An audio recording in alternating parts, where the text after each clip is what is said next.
Shalom, shalom, shalom, shalom bien-aimés, que la grâce et la paix de notre Seigneur Jésus-Christ soient sur chacun de vous et que sa main soit sur vous au nom de Jésus-Christ de Nazareth.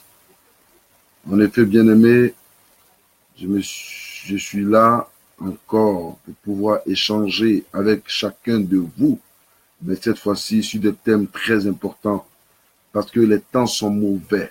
Quand je dis les temps sont mauvais, je sais de quoi je parle. Les temps sont mauvais et les temps sont mauvais. Les temps dans lesquels nous sommes, je me répète, les temps sont mauvais. Les temps sont mauvais et les temps s'accentuent et les temps deviennent de plus en plus mauvais. Les temps sont mauvais et les temps sont mauvais. Jésus revient bientôt et le délai est considérable. Le délai est considérable. Fuyons le péché, fuyons les choses qui n'ont point l'Éternel. Les temps sont mauvais. Les temps sont mauvais. Alléluia. Je vais juste prier le Seigneur et commencer ce petit enseignement de quelques minutes qui sera simplement la première partie parce que nous aurons au moins 5 parties, voilà, sur les prophéties, n'est-ce pas? Le thème sera les prophéties sur les choses de la fin. Voilà. Parce qu'il faut qu'on nous rappelle ces choses. Il faut qu'on nous rappelle ces choses. On a l'impression comme on oublie un certain nombre de choses, mais il faut qu'on nous rappelle. Il faut des gens qui s'élèvent et qui décident de rappeler au peuple de Dieu pourquoi Dieu les a appelés, aux serviteurs même de l'Éternel, pour dire pourquoi Dieu les a appelés. Et c'est en cela que je voudrais cette nuit m'attarder sur cette prophétie-là, donc, comme je dis, la prophétie des choses de la fin. Et c'est juste la première partie. Prions. C'est toi, éternel Dieu, qui es le révélateur. Et c'est toi qui nous donnes de savoir, de glorifier, de magnifier, t'exalter. Père, permets que ton peuple qui écoute soit impacté, non pas impressionné, mais impacté, car nous ne cherchons pas la gloire des hommes.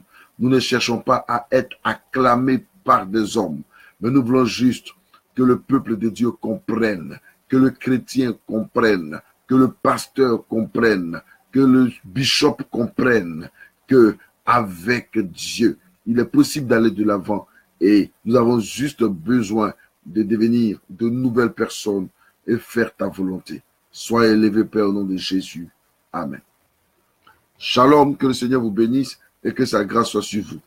En effet, quand je prends ma Bible, pratiquement dans le livre de Matthieu, chapitre 24, je salue tous ceux qui se connectent ce soir, que la grâce de Dieu soit sur vous et que la main de l'Éternel soit sur vous.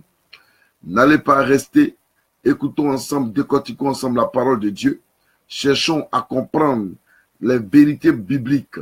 Comme je le disais dans ma prière, je ne suis pas en train de prêcher pour chercher à me faire acclamer par qui que ce soit. Voilà. Je refuse de me faire acclamer par qui que ce soit. Si vous voulez vous mettez j'aime, si vous ne mettez pas j'aime, ça ne me fera absolument rien. Mais ce que je veux faire maintenant, et ce que je veux, l'engagement que je prends à partir de maintenant, n'est-ce pas, c'est d'apporter un langage franc au peuple du Seigneur. Un langage franc, parler de manière franc au peuple du Seigneur. C'est vrai, on peut parler de richesse, on peut parler de gloire, mais nous devons savoir que la gloire et la richesse sont éphémères. Oui, je ne demande pas ce que nous vivons dans la disette, mais la gloire et la richesse sont éphémères. Et Dieu nous a parlé. Quand Christ est venu à son départ, il nous a déjà annoncé les couleurs de ce qui va venir. Mais nous avons comme l'impression que l'Église de Jésus-Christ a oublié le principe de la chrétienté, le principe pour lequel Dieu l'a appelé, le principe pour lequel Jésus est mort à la croix, le principe pour lequel Christ a donné sa vie, le Fils de Dieu a donné sa vie et est mort à la croix. Ce principe-là est bafoué, ce principe-là est détruit, ce principe-là n'a plus d'oreilles tendues à son écoute. On préfère plutôt écouter les messages sur la prospérité, on préfère plutôt courir après les miracles, on préfère plutôt courir après de la nourriture parce qu'on a faim, on préfère plutôt s'occuper de ses oignons ou de sa situation. Alléluia. Mais on refuse d'écouter le message de la conversion. On refuse d'écouter le message de la repentance. On refuse d'écouter le message qui donne la vie, qui est le message de la repentance. Alléluia. Regardez, et qui est le message de la repentance. Il faut que nous revenions à notre premier amour, parce que le zèle de l'évangile a véritablement disparu. Ce qui est en train de prendre place, ce sont, n'est-ce pas, les miracles falsifiés, n'est-ce pas, la prédication pour de l'argent, vous comprenez, et beaucoup d'autres choses. Bien aimés, il faut qu'on revienne à notre premier amour, l'amour que nous avions pour Christ, afin de ne pas oublier l'essentiel de pourquoi Jésus est mort à la croix, le pourquoi de ce que Jésus est mort à la croix. Bien aimé, quand on parle de quelqu'un qui est mort à la croix, ce n'est pas n'importe quoi. Ce n'est même pas de la plaisanterie. La Bible dit, il a donné sa vie à la croix. Alléluia. Il a donné, Dieu, quand nous disons Jean chapitre 3, le verset 16, il dit, Dieu a tellement aimé le monde, tellement il a aimé le monde, qu'il a donné son Fils unique, afin que quiconque croit en lui ne périsse point, mais qu'il ait la vie éternelle. Mes amis, Dieu a tellement aimé le monde. C'est-à-dire, l'amour que Dieu a pour le monde est grand. De qui il parle quand il parle du monde? C'est de toi et c'est de moi. Nous avions été créés à l'image de Dieu. Alléluia. Nous avions été créés selon le dessein de Dieu. Mais malheureusement, nos vies ont sombré. Nos vies sont rentrées dans certaines considérations qui n'honorent point l'Éternel. Regarde comment tu es devenu chrétien. Regarde ce que tu es devenu enfant de Dieu. L'enfant de Dieu n'a même plus peur du péché. C'est-à-dire, le péché, pour lui, n'est rien. Parce qu'on lui a dit que quelqu'un est mort à la croix et donc s'il pêche, le prix a été déjà payé. Donc il peut continuer de pécher. Le Seigneur va rien faire. Le Seigneur ne va que lui pardonner son péché et le Seigneur ne va que continuer de lui pardonner son péché. C'est pour cela qu'il y en a qui disent que quand tu es sauvé, tu ne peux plus te détruire. Oh, mes amis, je vous donne juste un petit exemple. Si quelqu'un, on l'a enlevé dans le puits, c'est-à-dire il est tombé dans un puits, et puis on l'enlève dans le puits, on le dépose au bord du puits. Voilà. Donc, il a été sauvé du puits. Mais si la personne replonge dans le puits, il ne va pas rester là-bas. Ou bien il ne tombera plus dans le puits. Aïe! Aïe! Donc, quelle est cette doctrine qui dit que celui qui est sauvé peut plus aller en enfer ou peut plus être perdu? Mais non, c'est faux. C'est faux. C'est une fausse doctrine. C'est vrai qu'il n'y a plus de condamnation pour ceux qui sont en Jésus. Lisez bien votre Bible. La Bible dit en effet, il n'y a plus de condamnation pour ceux qui sont en Jésus. Mais il faut comprendre par cela que pour ceux qui demeurent en Jésus, mais on peut venir en Jésus et puis quitter Jésus. On peut venir en Christ, à Christ, et puis abandonner Christ. C'est possible. On peut venir à Christ et puis abandonner Christ. Mais est-ce que quelqu'un qui abandonne le Christ peut encore hériter le royaume des cieux? J'ai dit c'est faux. C'est un faux évangile. Il faut que nous revoyions notre évangile parce que nous jouons avec le péché. Et ce qui a permis au péché aujourd'hui d'avoir un gros poids sur les enfants de Dieu. Cela aujourd'hui, ça fait que les chrétiens ne sont plus crédibles. Il n'y a plus de crédibilité quand quelqu'un prêche l'évangile. Il n'y a plus de crédibilité quand on dit qu'il est chrétien. Parce que le même chrétien, on le voit dans les boîtes de nuit avec les païens. Le même chrétien, on l'attrape à l'hôtel avec ses copines. Le même chrétien, on l'attrape dans le couloir en train lui aussi de tripoter les fiancés ou de tripoter ce qu'il appelait sa fiancée ou de tripoter les jeunes filles. Aujourd'hui même, on est en train de voir des pasteurs en train de commettre des infamités, des avortements. Oui, c'est dans la main de Dieu que les avortements se produisent le plus. C'est malheureux. C'est malheureux. Il faut que le peuple revienne à la parole de Dieu. Il faut que l'évangile réel soit prêché, soit touche les cœurs, parce que les cœurs pleurent et le cœur ont besoin de guérison. Le cœur ont besoin d'opération. Mon ami, toi qui fumes la drogue, toi qui prends la cigarette, moi j'ai toujours dit dans mes vidéos, j'ai dit la cigarette n'a jamais été un péché pour l'enfant de Dieu. Seulement il faut savoir fumer, c'est ce qui est bien. L'homme a créé la voiture et il a mis le champement de la voiture derrière, pas devant. Dieu a créé nos narines pour respirer de l'air pur. Que celui qui peut fumer la cigarette et évacuer l'odeur ou la fumée de la cigarette par son derrière, j'allais dire par son anus, c'est normal qu'il continue de fumer. Là, il sait fumer. Là, ce n'est pas un péché, mais c'est quand tu fais sortir par tes narines. Bien aimé, faisons attention, parce qu'aujourd'hui, le pasteur, pour ne pas perdre les fidèles, pour ne pas perdre ses fidèles, il préfère prêcher la prospérité. Il préfère prêcher, n'est-ce pas, la bénédiction. Comment tu vas être béni? Oui, ce sont des messages qui tirent aussi leur source dans la Bible. Mais il ne faudrait pas que ces messages-là soient des messages qui nous conduisent à la perdition. Parce qu'on voit aujourd'hui même le riche, le frère qui est devenu riche, qu'est-ce qu'il fait? Il a lui seul 2-3 copines dans l'église. Et l'homme de Dieu ne peut pas parler. Parce que le frère, il donne l'argent à l'église. Parce que le frère, il donne l'argent à l'église. C'est malheureux. C'est malheureux de voir ces choses. Alléluia. C'est malheureux de voir ces choses. Il faut que ces choses changent. Il faut que ces données changent.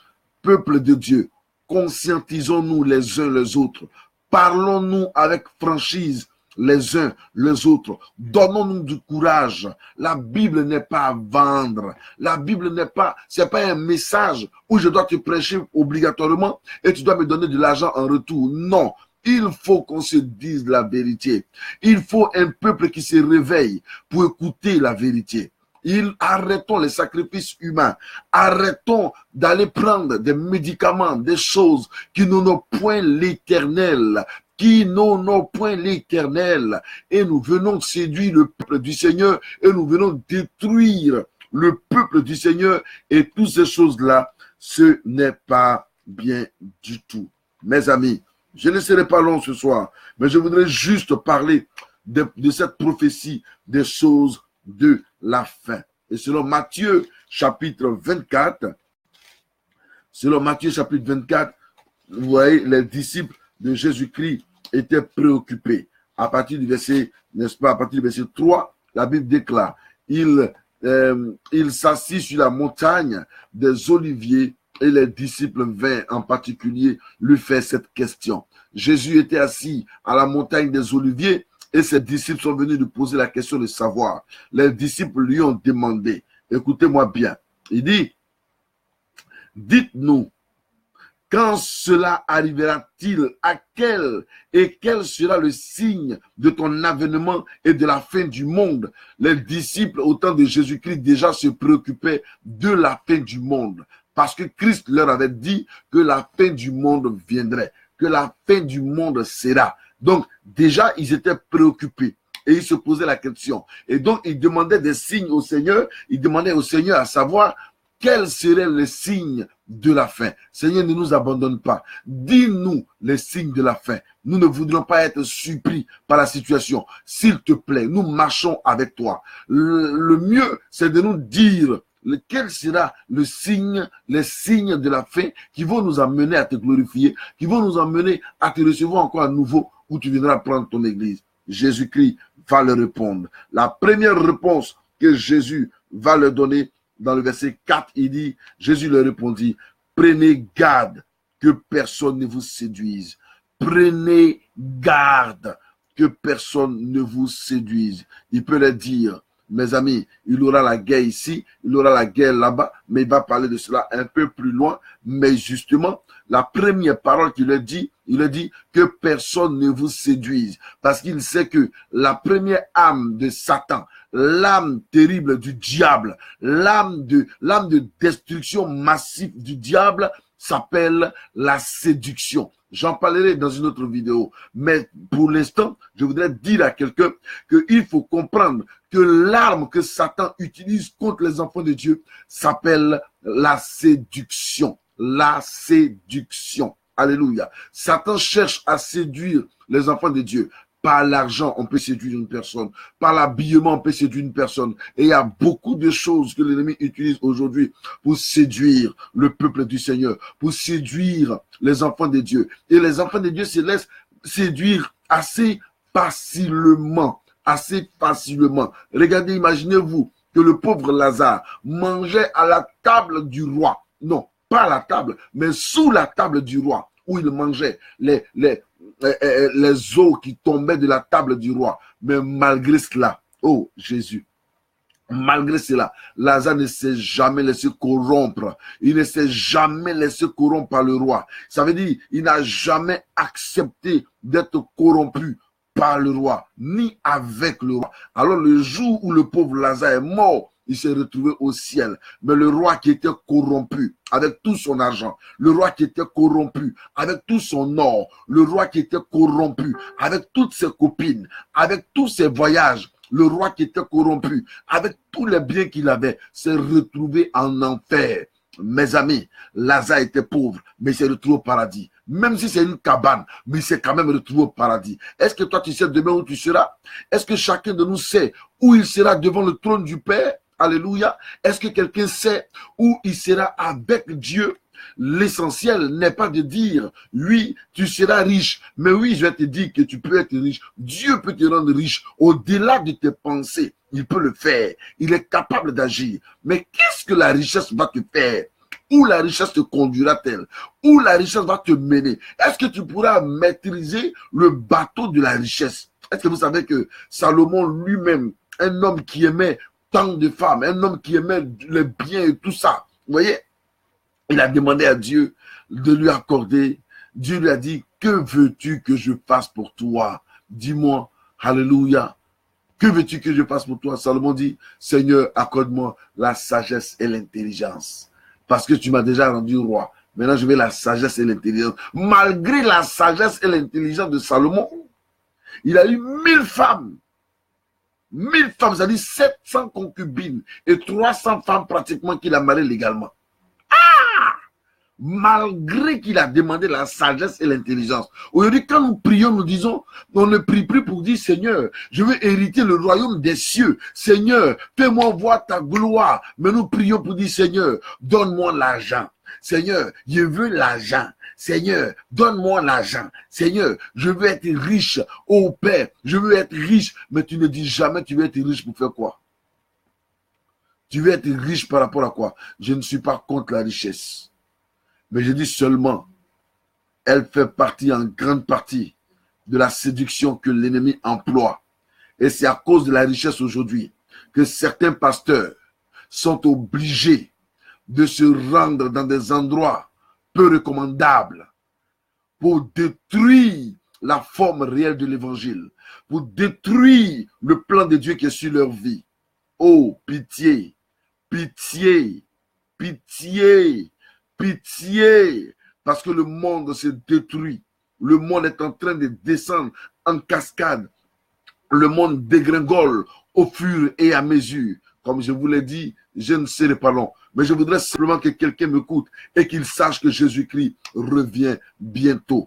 Au temps déjà de Jésus, quand il était encore sur la terre, les disciples se plaignaient et les disciples cherchaient à savoir quels étaient les signes de l'avènement de Christ, c'est-à-dire de son retour quand il s'en irait. Alléluia. Et Jésus leur a dit, prenez garde que personne ne vous séduise. Alléluia.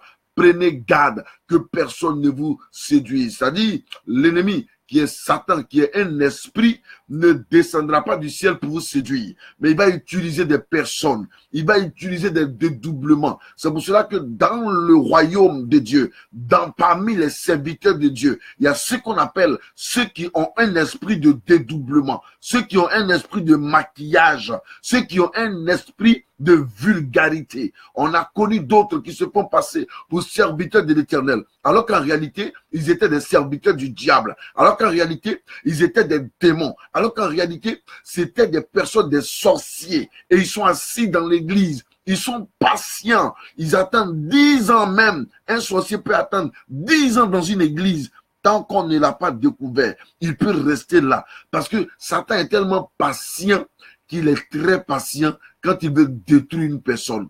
Il est très patient quand il veut anéantir les projets qui sont sur ta vie. Quand Dieu vous dit que j'ai formé pour vous des projets de paix et jamais des projets de malheur, imaginez-vous, quand tu as un projet de paix dans ta vie, l'Éternel te procure un projet de paix. Et l'ennemi outrepasse ce projet de paix et il vient te séduire par autre chose. C'est comme ça que tout le monde tombe. Regardez, pourquoi les gens se prostituent? C'est à cause de l'argent.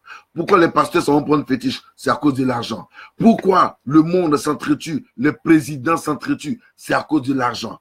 Tout, c'est à cause de l'argent. Or, vous savez, Dieu bénit. On ne dit pas non. Dieu bénit. Et sa bénédiction est une réalité. Mais enfant de Dieu, ne te laisse pas séduire, même par tes bénédictions que tu reçois.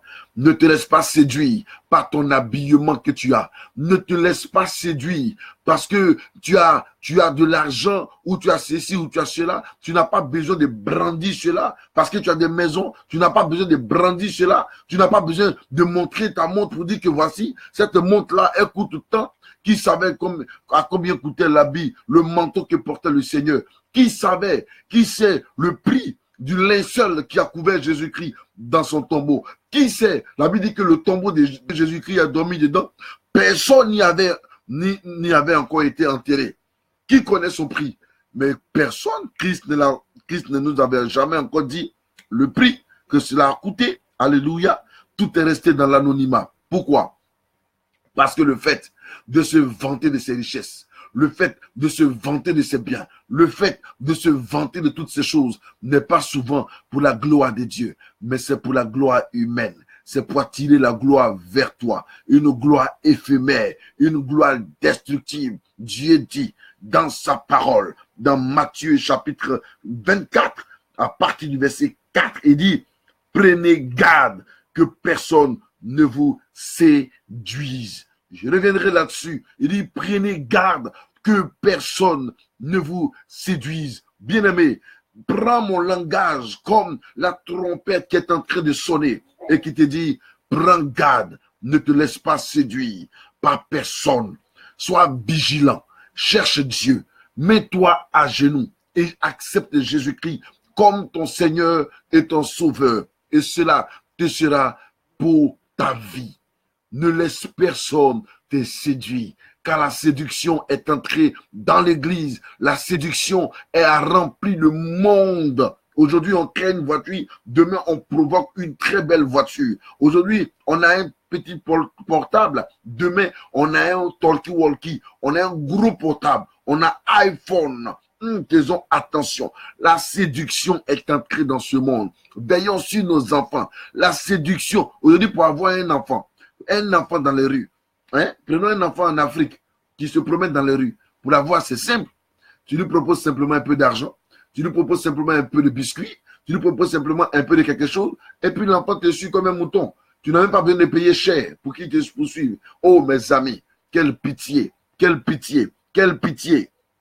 Je pleure, j'ai mal. Et je veux que le peuple de Dieu revienne à la parole de Dieu, revienne à la vérité, que la vérité refasse surface. Parce que Dieu, le fait que tu sois appelé chrétien, c'est une fierté, parce que tu fais comme Jésus. Mais est-ce qu'en réalité, tu mérites d'être appelé chrétien? Mais est-ce qu'en réalité, tu fais comme Jésus? Mais est-ce qu'en réalité, tu agis comme Jésus? Est-ce qu'en réalité, tu démontres que tu es un véritable chrétien? Ou bien tu es une mafia du diable, ou bien tu es, n'est-ce pas, un espion de l'ennemi parmi les enfants de Dieu pour détruire le peuple du Seigneur. Dieu dit dans sa parole, selon Matthieu chapitre 24, le verset 4, il dit, Jésus leur répondit, prenez garde que personne ne vous séduise, que personne ne vous séduise. Je vous dis sur ces paroles, shalom, que la grâce de Dieu soit avec vous.